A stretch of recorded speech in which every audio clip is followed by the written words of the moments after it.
This video is supported by Brilliant. Hey, welcome back, I'm Lai. On this channel, I've talked a lot about technology and business space companies. I've talked about national agencies like NASA, ESA, and Roscosmos. I've also talked about private companies like SpaceX and Rocket Lab.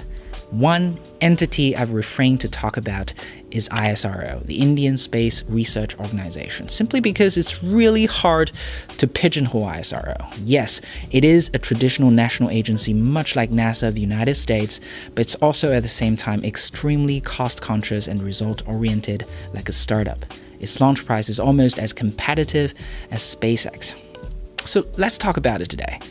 Where does ISRO really fit in, and what makes it so special? First of all, it is not fair to compare ISRO with other space agencies because ISRO has never possessed the ambitions or the fundings like the other space agencies. NASA's budget each year is $18 billion, $7 billion for European Space Agency, $3 billion for the Chinese and the Russians. ISRO's budget each year is only $1.7 billion. Think about it. With $285 billion cash reserve, Apple could have funded ISRO with cash for 167 years. That is how little ISRO spends every year, and that is why comparing ISRO with NASA wouldn't be fair. However, this is not to say that ISRO has not achieved extraordinary results. It has. Two of the most successful launches of ISRO is the PSLV C-37 in 2017 and the Mangoyan in 2013. PSLV C-37 until this day holds the record for launching the most satellites in a single rocket, and Mangoyan successfully helped ISRO to become the fourth country to orbit Mars, even before the Chinese. But none of the aforementioned achievements comes close to what ISRO has spent for both missions. Around $70 million each. This, I think, reflects the core philosophy of ISRO, which is to be ambitious, but at the same time, cost-effective. In the 1960s, the Soviet Union and the United States competed fiercely in the space industry, which eventually accelerated the collapse of the Soviet Union, and now the Chinese are catching up with the Americans. Not to compete with NASA this time, but the Chinese are not going to be anyone else's lackey either.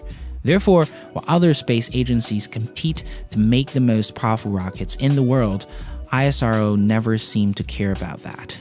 Just look at the evolution of its rocket launchers. They're all humbly named satellite launch vehicles. Different variations indicated by the first letter represent different orbit. PSLV for polar synchronous orbit and GSLV for geosynchronous orbit. This is the first clue of how pragmatic ISRO is. The second clue is in its vehicle design. If you take a closer look at ISRO's rocket evolution, it looks almost like SpaceX. The only difference is that ISRO has a more stable financial support from the Indian government, and SpaceX had none. But in terms of the approach to design launch vehicles, both organizations are very similar. SLV and ASLV was initiated in the 1980s, and ASLV's capability is similar to that of Falcon 1. The three versions of PSLVs have similar capabilities comparing to early versions of Falcon 9, and the GSLV has capabilities somewhat catching on to Falcon 9 Block 5. None of them could be classified as a super heavy lift launch vehicle like Falcon Heavy and Saturn V, but they're all super reliable and, most importantly, very cost-effective. What's more impressive about the evolution of ISRO's launch vehicles is their adaptability. Take PSLV as an example. It has three versions: PSLV-CA, which stands for Core Alone, Standard PSLV, and PSLV-XL. Well, all of them focus on polar synchronous orbit, which is around 600 kilometers altitude. Customers can choose which variations of vehicles to use based on the size of the satellite. This is the beauty of a cost-effective launcher. Furthermore, because of its focus on cost-effectiveness, ISRO also has to come up with brilliant engineering solutions to the problems it faces. One famous example is its experimental mission to Mars. On top of being the only successful Mars mission on the first try, ISRO had to perform 6 orbit-raising maneuvers over 3 weeks before heading to Mars. Because the vehicle does not have enough power like the Falcon Heavy to send satellites directly to Mars, it slowly raises the satellite's orbit before injecting it successfully to a heliocentric orbit to Mars. The engineering and the problem solving behind it is truly amazing. This, I think, captures the essence of ISRO's success. As the founding father of ISRO, Vikram, used to say, there are some who question the relevance of space activities in the developing nation. To us, there's no ambiguity of purpose. We do not have the fantasy of competing with the economically advanced nations in the exploration of the moon or the planets or manned space flight. But we're convinced that if we're to play a meaningful role nationally and in the community of nations, we must be second to none in the applications of advanced technologies to the real problems of man and society. I think this is the key to understand what ISRO stands for and how it differs from other space agencies and companies. This is also why I said at the beginning, it is really hard to pigeonhole ISRO. It didn't have the fundings that NASA had, it didn't have the startup mindset and institution that SpaceX had, but none of this stopped ISRO from doing something extraordinary. This just comes to show how important passion and dedication is for any organization.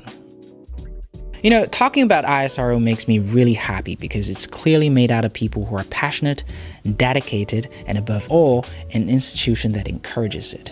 Looking forward into the future, I think ISRO will continue to do great things. It's setting out to perform its first manned mission in 2022. I'd say good luck to ISRO. Before I published this video, one of my viewers sent me this picture. Can you believe it? In the early days, engineers of ISRO had to send rocket parts with their bicycles to assemble them for testing. This is the situation they had to deal with every single day. They don't have a lot of resources. What they do have is passion and dedication. They only achieved what they did through hard work and a lot of practice. A good way to practice actively, though, is through Brilliant.org. Even though rocketry is complex, all it takes is for you to start small in order to achieve great things. ISRO knows at the very beginning that if it were to build huge rockets like Saturn V, it won't work. It has to start with something manageable like the satellite launch vehicles in order to slowly become a giant it is now. In a similar way, Brilliant helps you start small with interesting problems and examples so that you can master concepts by solving fun, challenging problems yourselves. On top of that, it also gives you a good framework to enhance your understanding of rocketry and help you link relevant physics topics together. If you love this video, I recommend you to start with the courses on classical mechanics and astronomy. To start small and achieve great things, go to brilliant.org/curiouselephant and sign up for free. First 200 people click on the link will also get 20% off the annual premium subscription. Alright, that's about it. Thank you all so much for watching. Don't forget to follow me at Lei Creatives on Twitter and Instagram. As always, I'm Lei. I'll catch you guys later.